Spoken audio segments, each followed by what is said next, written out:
Hello everyone, this is Lindsay. Welcome back to my channel. This is a very important video for my channel. I hope if you do not have time to watch it right now, you will add it to watch later, maybe even watch it a couple of times if you are one of my artists or wanting to sell journals in my marketplace. I have new rules for 2021.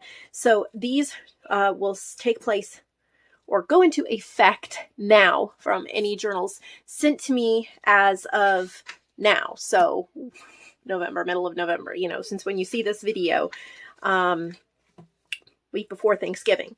So I have everything here we're going to go over. And so it's not too boring. I actually have an example of a journal and what I expect. And I specifically made decisions within this journal to show you how you can easily follow the rules without all the fancy stuff. So I thought we would go through everything. First, if you're new, my name is Lindsay. I have a website, nevermorecreations17.com. I sell journals and paper crafting goodies that I make, as well as many other artists all around the world. I have sold way more than 1,000 journals, probably 2,000, close to 2,000 journals for other people. I have gotten down the pricing and everything pretty well, and I have gotten down a set of guidelines. So this is going to talk, I have two different kinds of journals that are allowed in my shop. I have regular journals and I have challenge journals. So previously in the year 2020, in January, I came up with the challenge idea. And so I also create digitals that you can download and print yourself, or you can order printed from me. Those are all in my shop as well. I also have image clubs full of different kinds of image. You make a one-time payment and you're always getting new stuff every single week. It's kind of just a fun little club to be a part of. But if you're like me, you don't like monthly commitments and you don't like remembering to cancel stuff. So it's just a one-time fee and then you have access to it forever as long as that club goes. For example, my vintage image club has over 170 folders in it. It's been going strong for a year and a half now. The newer clubs have many, many images and I plan on continuing them all indefinitely. Yes, I do foresee there may be a time when I need to cancel a club, but at that point, everyone who is a member will have a chance to download everything before it is canceled. And that would be announced and everything. But like I said, I have no plans for any of that. So I have all those different things and I like to include, kind of put them together and make challenges. So like I said, in January of 2020, I came up with my first challenge. I figured that there would be about 20 journals tops with the challenge. I did a vintage nature type theme. I chose digitals from my shop, including Nature's Diary and a few other things, and it exploded. You all loved the challenges. It exploded not only because it got your creativity going, but also because I offered 10% more commission. My regular marketplace journals, you get 60% of the sale price. But for the challenges, you get an extra 10%, so it's 70%.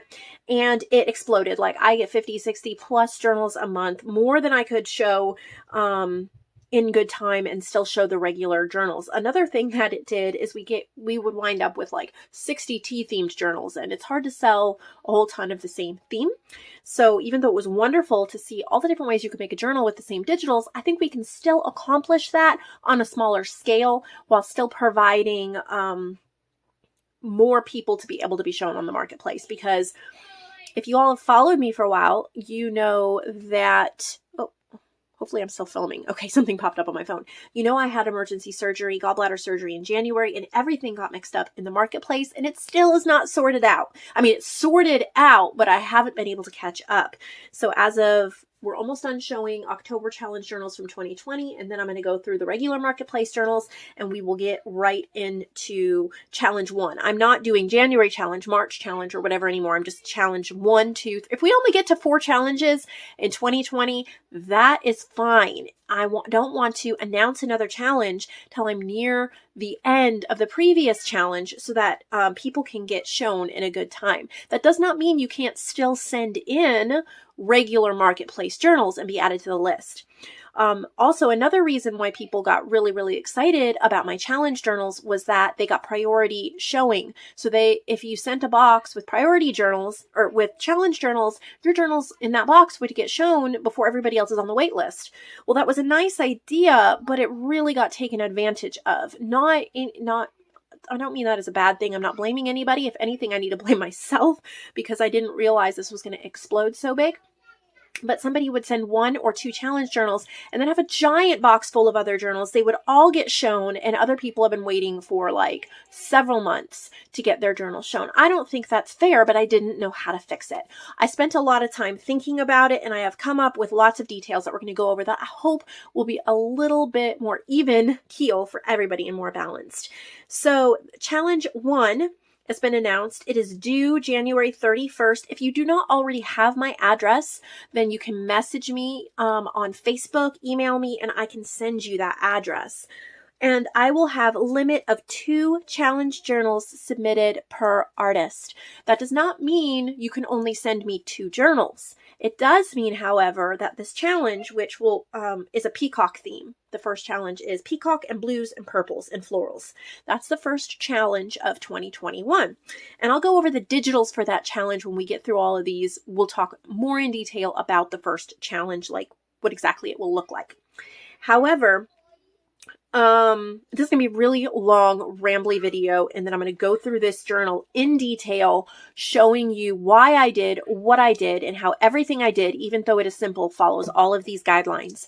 So this really is not meant to be a fast-paced, quick get through video. This is the nitty gritty for those of you who actually spend, hours and days and weeks and months of your time creating journals for the marketplace. I know you actually want me to go into detail, so that's why I'm doing this. If you're just here to see the flip throughs and you're not really interested in the backdoor workings, then you can just fast forward to the end so you can see the flip through, or just skip the video altogether. I would like to take a second to just ask you to subscribe, check and see if you subscribed. If you have not, that would help me out, and maybe give this video a thumbs up. So 2 challenge journals submitted per artist. You may fill up your box with other non-challenge journals, which will be shown and listed at the same time. I have done away with priority. The boxes will be shown in the order they are received, regardless of whether they have a challenge journal in it or not. I highly, highly recommend you do a challenge journal. I think that you will really love how much it pushes you, and you do get extra commissions still for those challenge journals. So there's a big incentive there. Only well-made journals will be accepted. Any journals that do not meet my standards, see below, will be donated to a thrift store. I will not ship any journals back to you for any reason. I know that sounds harsh. Let me explain myself, and hopefully you will agree.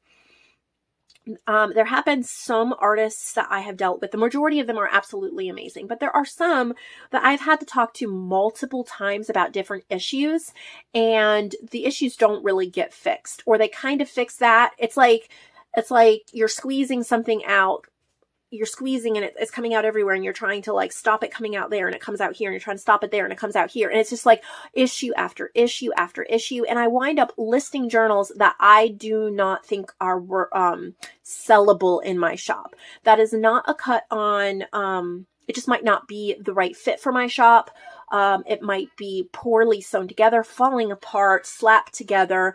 And if that is your way of expressing art, then by all means, you should make your journals that way. Just don't sell them through my shop, because that's not my brand, if that makes sense. That's not what I'm trying to accomplish with what I'm doing. And there's only one of me, so I don't have enough time. If I get, and I've had this happen, I get boxes full of journals that are thrown together. They are not well constructed, and there may be 30 of them, and I have to list all of them, and it takes me forever. I get very little money for them because they're not worth much, and then everybody else is waiting that entire time to have their journals shown that do meet these standards. So I will be donating them to a thrift store. Do not worry.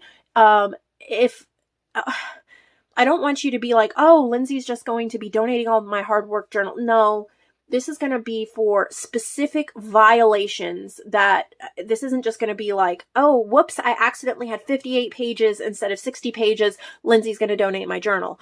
Or, oh no, I think there was a little rip on the page. Lindsay's going to donate my journal. Or no, it would be for blatant, flagrant dismissal of this. So it says journals must be at least 60 pages.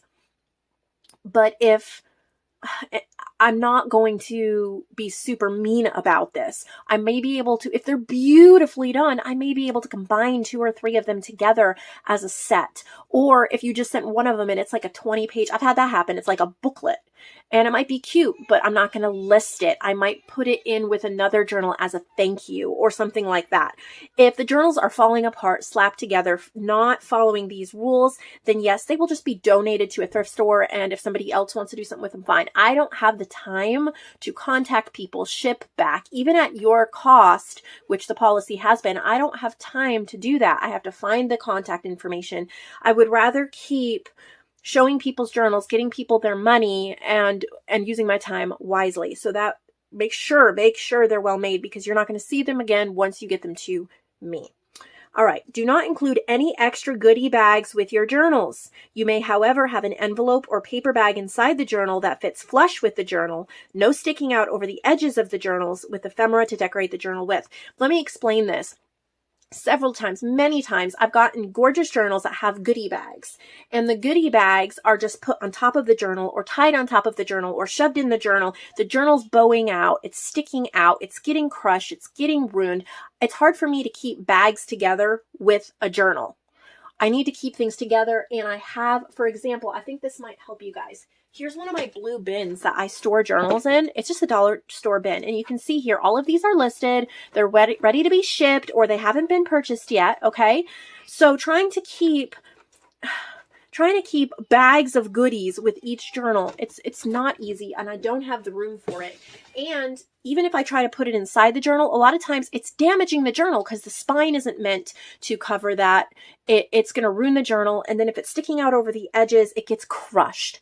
So if you do want to include any kind of goodies with your journal, an envelope that would fit inside the journal. So for example, okay, this says sticky notes for you, Lindsay, and this was a happy mail.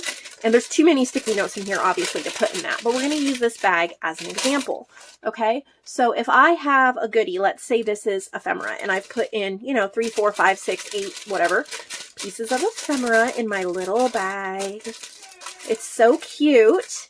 And I'm going to untie I can do this, right? I can't even untie my own journals. All right. As you can see here, that fits flush inside it. Okay. It's not sticking up over the top. It's not so wide that it's hanging off. That is totally acceptable. But one that's this thick, that's ruining the cover or something like that, no. So use your judgment. I love when my artists include little goodie bags, but they need to just very nicely slip in there like that. And whoever sent me these thank you notes, thank you. Thank you notes, sticky notes. I use sticky notes all the time, always need them. So thank you. But that was just an example. Okay, so that was goodie bags. You can tell this is going to be a long video. Journals must be at least 60 pages each. I'm not saying this because a journal must have 60 pages to be considered a journal. I have to pick a number, and to me that makes sense. I don't want to fill up the journal section with a whole bunch of little booklets. Okay, so 20 pages, 40 pages, yeah, they're fine. And I've made 40-page journals, and I reserve the right to do that. It's my shop. Or if you're one of my suppliers, you can do that for the supply section. And by the way, suppliers, they're handpicked, cherry-picked by me. If you send supplies with junk journals without permission, they will get donated, used, gifted, something like that. Okay, so unless you are one of my suppliers, Tammy, Vicky, Barb, and others that you have already been working with me, you cannot send supplies unless they're that little envelope flush with the journal. Okay, so but at least 60 pages to be considered a journal. Now, how do we count pages? If this is my journal page, here it is folded in half. This is not 1. It does not count 1. It does not count 2. It counts 4. 1, 2, 3, 4. You count the number of sheets in your journal and multiply it by 4 to get the number of pages. So the minimum would be 15 sheets, because 15 times 4 is 60. And just think of it as a book. If you were reading a book, each page would be numbered. This would be page 1, you'd flip the page. This would be page 2, you'd flip the page. This would be page 3, and this would be page 4. So hopefully that makes it clearer. I know it gets very confusing how everybody counts pages differently. And the way that I write how many pages are in a journal, I do not count all the pages. when I get a journal. For example, this journal right here by Bobby, which either you have already seen in the previous video or you're about to see. I think she says 60 plus pages. So I would just write 60 pages. And I don't know if this is 15 sheets or however many different people count them different ways. But if you look at a journal and I've written 60 pages and you're like, gosh, there's 3 signatures. There's got to be more than 60 pages. Well, I just write whatever you write on the paper. I don't count it. So just remember that. Okay. All signatures must be sewn in tightly and neatly. If you need to rebind before you send, please do. Don't just, oops, I sewed my signature in upside down. Oh dear. Well, it'll be fine. Yes, it is absolutely fine as a gift. If you can easily, if there's only like 1 or 2 pages that are upside down, you can cover it with a right side up image, or do something, maybe the script is upside down, but it's just floral. So you can add a couple distractions and it's fine.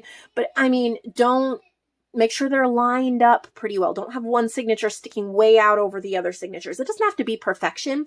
But for example, I have 2 signatures. They are not perfect, but they are decently lined up. And here's how to tell if they're in there well. Jiggle, jiggle, jiggle, jiggle. Okay, we're not jiggling. We're in there tightly.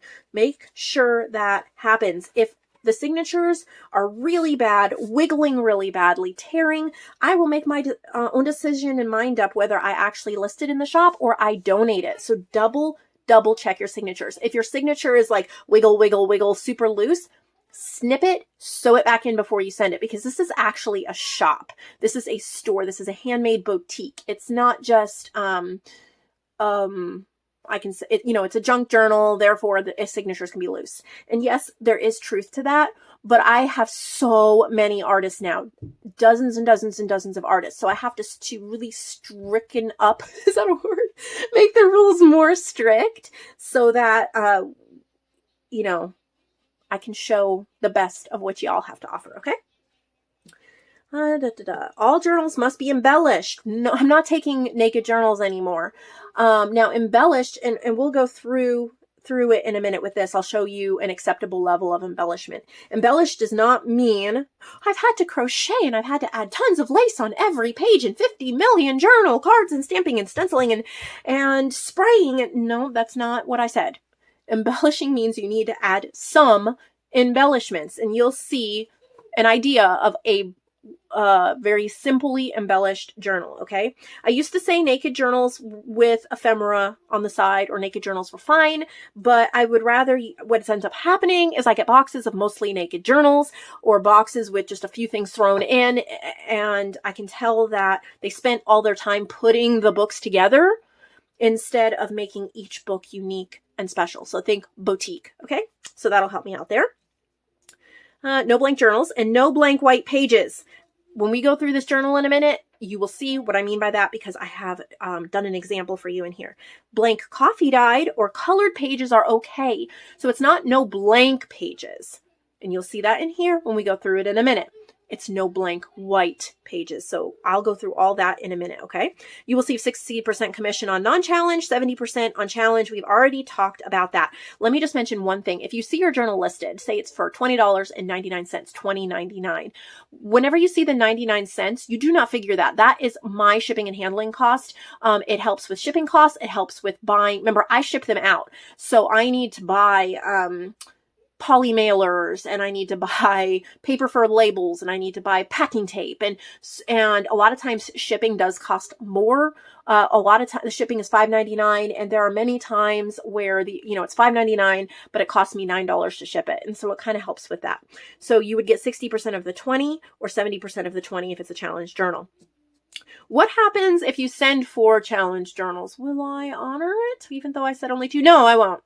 I will choose 2 to be challenge journals, probably the best 2, and the other 2 will just get the 60% commission. So, I mean, if you feel like we're going to do a peacock theme here. If you feel like doing 8 peacock journals, by all means, go ahead. But only 2 of them are going to get the 70% commission. The rest will be 60. Okay. Printed ephemera must be printed on cardstock. This is new. This is important, and I'll explain why. Or if printed on plain paper, it must be backed neatly and creatively with other paper or substrate. No flimsy copy paper ephemera pieces. Exception would be printed note paper pieces used sparsely. Since I know that might be, okay, what do you mean by that? I have all those examples in here. We will get to that in a minute, but I'll tell you why I made this decision. So I have had some people that sent, you can tell they've printed off a sheet of ephemera, cut. They don't ink it. It's not even really cut neatly, and it's thrown in the pocket. Sometimes it's upside down and sometimes it's right side up, and it's just flimsy copy paper. There's no substance to it. It doesn't look handmade. It just looks thrown and slapped together. And that would be fine if that's what they love to use for themselves. There's nothing wrong with that, or as a gift. And I'm sure there's people that are fine with that. Most of my customers do not want that and don't really like that. Same thing with like staples. Nobody wants a million staples. I mean, there may be some people who love staples, but they need to be used sparsely. So here's my new rules. I'm going to explain each and every one of them in here for you. Okay. Theme must coordinate throughout the book. This is new too, and I'll explain why. Do not use, for example, a little golden book in one theme and add a few pieces. Okay, this theme here, this only counts for challenge journals, okay? Add a few, let's go back. Do not use a little golden book in one theme. So for example, maybe you have a book, it's got a lamb on it, okay? Hold on, sorry, they had a knock on the door. I'm back. Okay. So we have, say there's a little lamb on the front, but here it's a peacock theme. So then inside it's full of there's a few peacocks, and then there's a whole bunch of random everything. Okay. No. I've had that happen. I've had it happen quite a few times. I'll have a golden book, and I'm just going to make something up. I'm not going to even use a real example, but, there's a Mickey Mouse golden book, and then the challenge is tea party themed. And it doesn't even go, maybe it's Mickey and Pluto camping. And then there's a few pieces of the tea party and then random papers. No, these challenge journals, when I'm doing a peacock, blue, purple, floral theme here, it should look like peacock, blue, purple, floral theme throughout. It doesn't mean you can't add other colors. It doesn't mean you can't add other digitals. It doesn't mean you can't add other things, but it should be easily to anybody who looks at it and opens it up and flips a couple pages what the theme is. So if I get something like that, I will either, if it is very well made and it's still pretty, then it would be a regular journal. If it's slapped together and not following the guidelines, then it would be donated. Okay, so in that case, it would be counted as a regular journal or donated at my discretion. Challenge journals should be heavily reflect the digitals I list for the challenge. You may add in other digitals. So there's another, yes, use digitals from other shop, but it should be mostly mine, a couple other digitals added in as support. But at least 50% of the journal should be made up of my digitals for the challenge. You don't have to use every single, like when you print out the Peacock kit and there's 3 pages of ephemera, you should be using most of them in the journal. But, if you don't use all of them, that's okay. That's fine.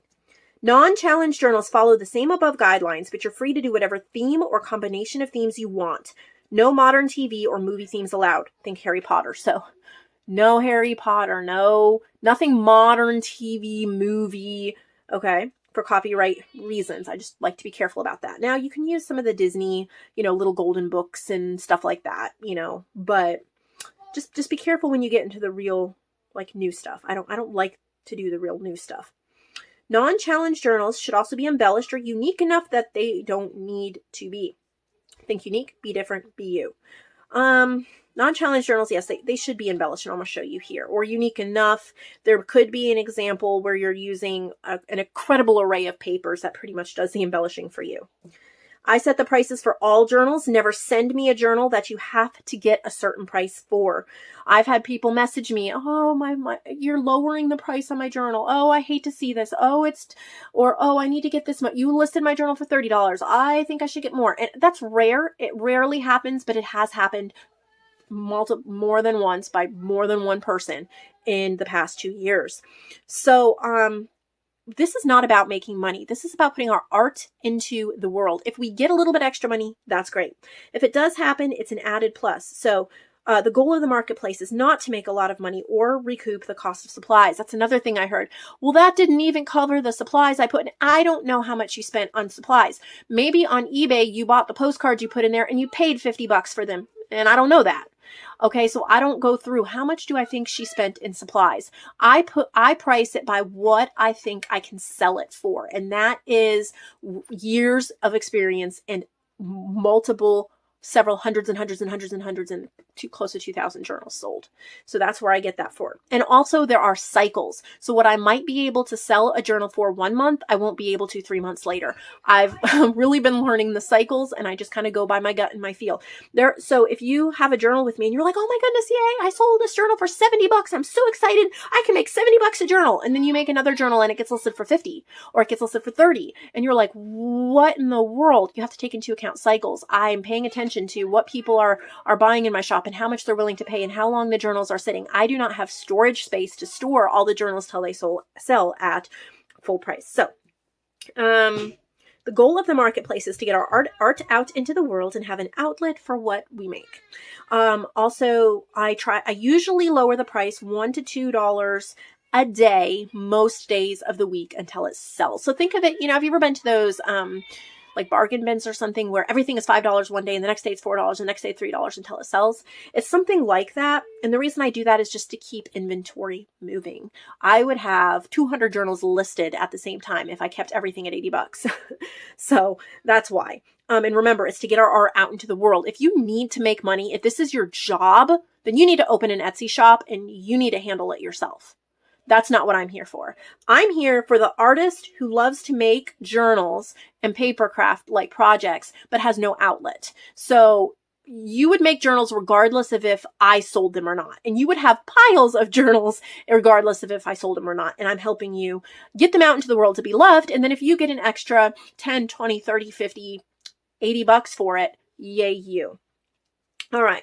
Please do not send gigantic boxes. This is new too. I do not have room for them. I wish you could see how full my back room is. It's overwhelming. If you have more than about a large flat rate box, so that's what I've used, the large, if you're in America, the large flat rate box is about a 12 by 12 by 5.5, 12 by 12 by 5.5, about. Okay, so if you have a 13 by 15 by 5, 13 by 15 by 6, it's about that size. I'm not whipping. I'm talking about the gigantic boxes I get. And you know how many times I've gotten a big box? I've stored it for 3 months, opened it up, and it's half full of newspaper. And then the journals are in the bottom. I don't have room for that. So I don't have room for them. If you have more than about a large flat rate box, please contact me before you send so I can verify I have the storage space for it. I have some international artists who might send a giant box. That's fine. Message me first to make sure I have room for it. If you guys have, maybe you've been working on journals for, 6 months and you have a ton of them and you're like, hey, I have a huge box of journals. And I'm like, oh yeah, your journals are amazing. I know I can sell them all easily. Send it. Or I may be like, well, you're a new artist. And so why don't you start with this size box and we'll move up? Or I actually don't have room for it. That way we can communicate. Okay. Sometimes I open a giant box. It's only half full of journals. I don't have room. Please be considerate of my storage space. Okay. I mentioned this, challenge journals no longer have priority. Everything is shown in the order it is received. There may or may not be a challenge every month. It'll depend on how long it takes me to list everything. Follow my Facebook group for all updates. I know some of you are like, oh, I don't have Facebook. So can you email? How do I find out? I'm sorry. You're going to have to. Facebook is free. And that is where you are going to get all updates. I will try to talk about all the challenges on my YouTube channel as well. But as far as marketplace waitlist, you have to be on Facebook to get that. You can't I'm not going to be answering emails about where am I online? Where am I online? I will just say, you need to check the Facebook marketplace. It is a public group. If you have you don't have to use your Facebook for anything else. I don't care if you make up a fake name and don't put a profile picture. It's free. And you can follow my group and that's all you have to do. But that's where I keep all the info. I don't have time to publish it in lots of places. So if you want all those extra updates, everything you will absolutely need will be here on this channel. But all of the extra pluses, you got to go to Facebook. This is also extremely important. Please help me out. In the front of each journal, put a sheet of paper with the following info. Name of journal, size of journal in inches, number of pages, your name, your PayPal email address, and the list of digitals you used. So name of journal, if you don't say the name, I will usually just name it, but it helps me if you name it. Size of journal in inches, that's important. Okay, so the size and the number of pages, I've had to measure so many journals because people don't put the size and that takes time. So if you could do that for me, and the number of pages, otherwise I don't write it down. Your name, sometimes get boxes and there's no name in the journals.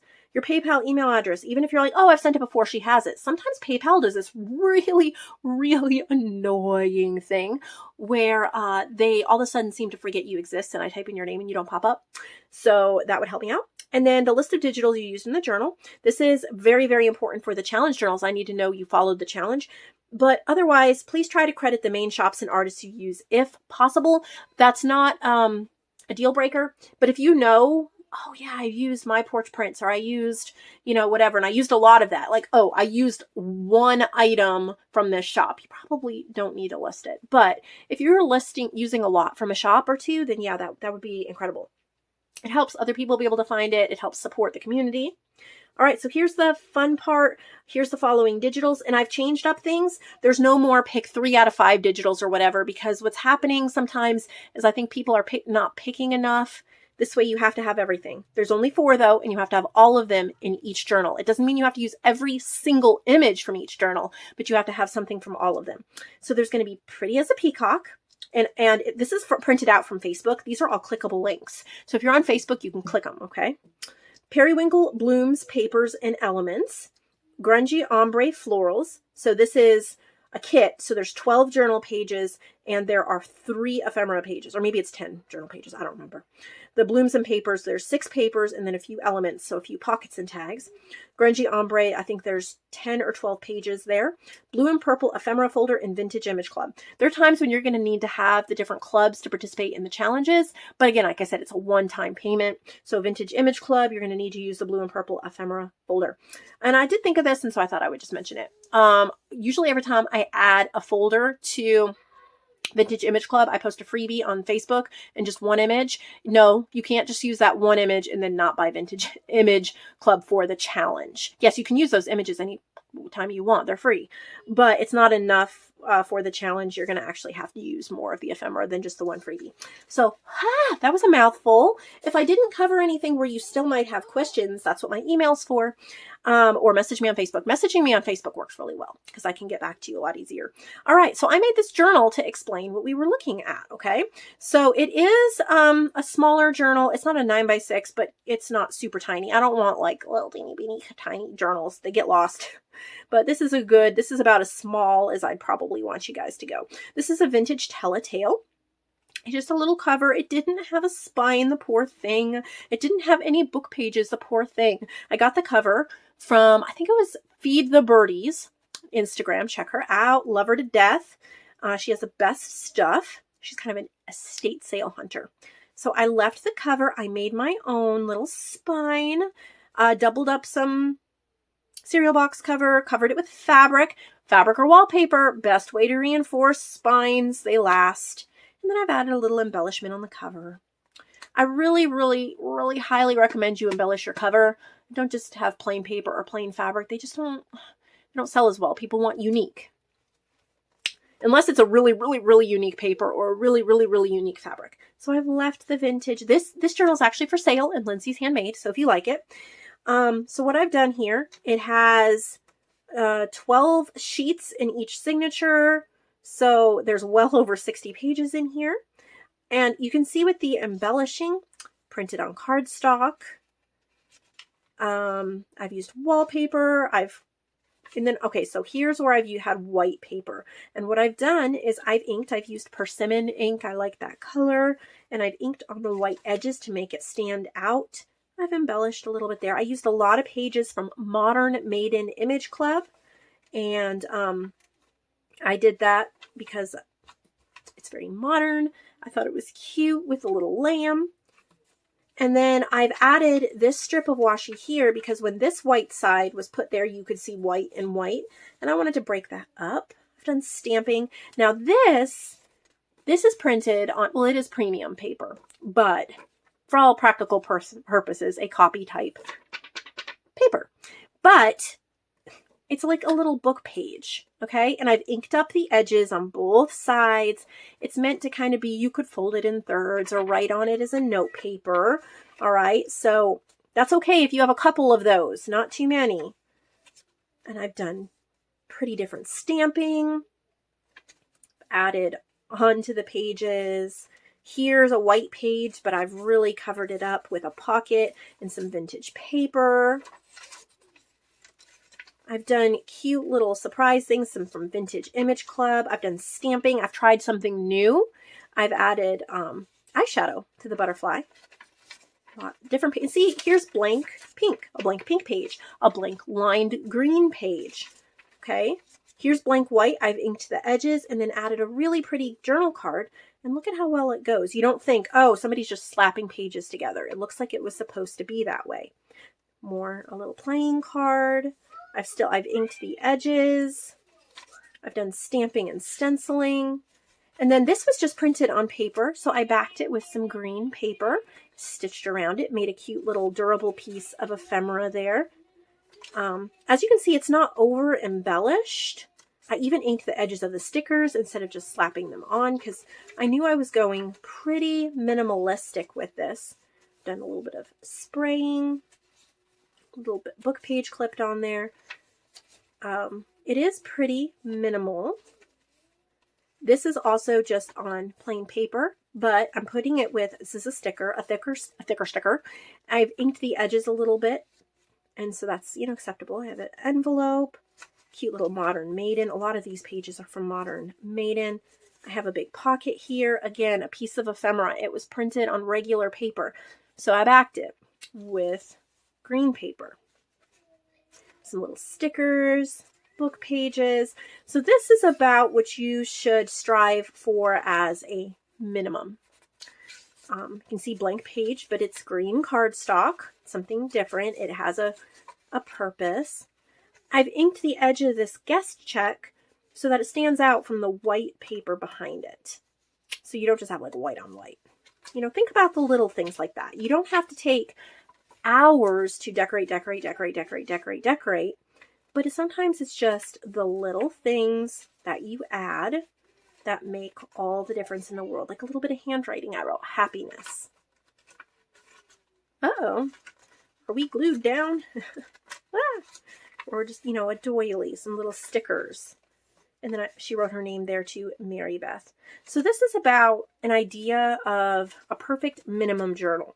If I see anything less than this, like 2 things clipped on in the journal, you know, white pages thrown throughout with 1 sticker, you know, like this is about what I would expect as a minimum. And then we can go up from here, obviously. I hope that helps. If you have any more questions, I would love to chat with you about it. So send me a message or something like that. Please, please, please, please don't message me on Instagram.